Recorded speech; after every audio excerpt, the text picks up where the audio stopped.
புனித லூக்கா நற்செய்தியிலிருந்து வாசகம்.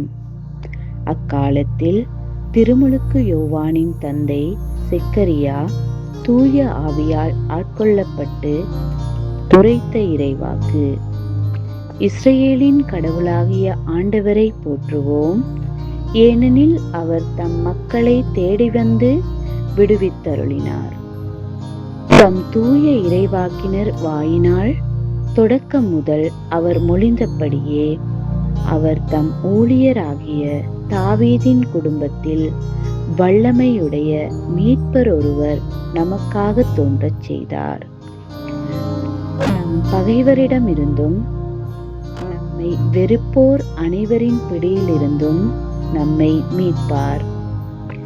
அவர் நம் மூதாதையருக்கு இரக்கம் காட்டி தமது தூய உடன்படிக்கையையும் நம் தந்தையாகிய ஆபிரகாமுக்கு அவர் இட்ட ஆணையையும் நிறைவேற்ற நினைவு கூர்ந்தார்.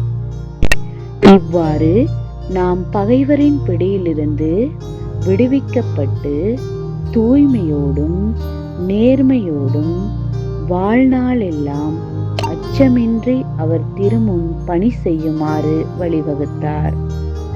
குழந்தாய், நீ உன்னத கடவுளின் இறைவாக்கினர் எனப்படுவாய், ஏனெனில் பாவ மன்னிப்பால் வரும் மீட்பை அவர் தம் மக்களுக்கு அறிவித்து ஆண்டவருக்கான வழியை செம்மைப்படுத்த அவர் முன்னே செல்வாய்.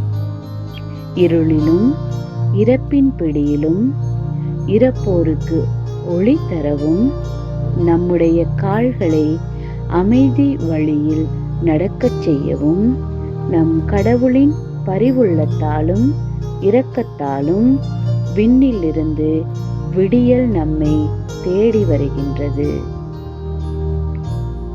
இது கிறிஸ்து வழங்கும் நற்செய்தி. கிறிஸ்துவே உமக்கு புகழ்.